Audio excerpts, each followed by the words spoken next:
Hi, and in this video I'll show you how to create the first scene of your scribe and save it.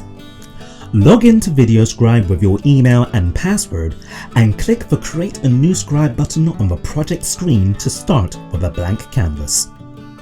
Let's build our first scene.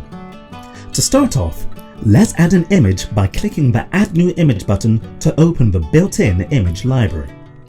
You'll see your recently used images are here ready to be used again. Browse through our library to find a huge range of quality images. They are organized into folders which you can scroll through. We are always adding new image packs and updating the library. With over 7,000 free images, there's a lot of choice. But you can always use the search bar to quickly find the one you want. You can see the images as thumbnails, but if you want a closer look, just right-click and preview. Once you're happy, just click on the image and it's added to the canvas. It's easy to resize and position images just by clicking and dragging with your mouse. This is one of our highlight images, which you can use to create a really smart and professional style. You can also import your own images into VideoScribe. This works for SVG, JPEG, PNG and GIF files. I'm going to import a screenshot from our help site. To do this, we'll go back to our Add New Image button, but this time we'll use the Import option. You can import an image from the internet by entering its URL or from your computer. I've got the screenshot saved locally. Find and select the image you want. Next, you'll get some animation options, so you can choose how you want the image to appear on your canvas. Let's set this image to be drawn. This reveal style works best for more complex images and photographs.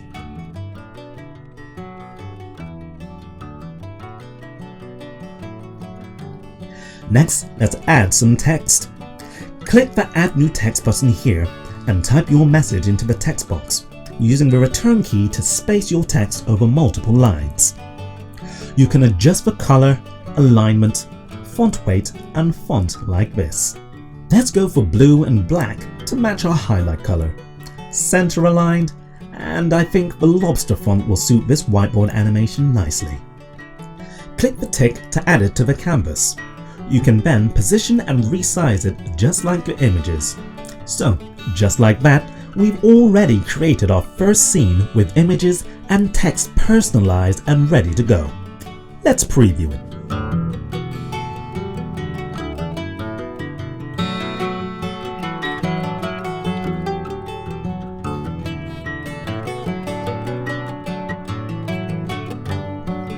Before we finish, we'll save our project so that we can come back and work on it in the next tutorial. The Save As button is up here. This is where we choose our save destination and we give our project a name as it saves as a .scribe file. This is useful if you want to send the project file to someone else for them to work on. If you're feeling organized, you can create a new folder and save multiple versions of your scribe project in one location. Clicking Save will save your project locally in your selected destination. But you can also save your project online. Selecting the Online tab with the globe icon will upload it to your VideoScribe cloud folder, so that you can access it from other devices. Now that you can create your first scene and save your project, in tutorial 2, I'll show you how to move around the canvas, zoom, and set the camera position, all of which will help us build your second scene. Thanks for watching. See you next time.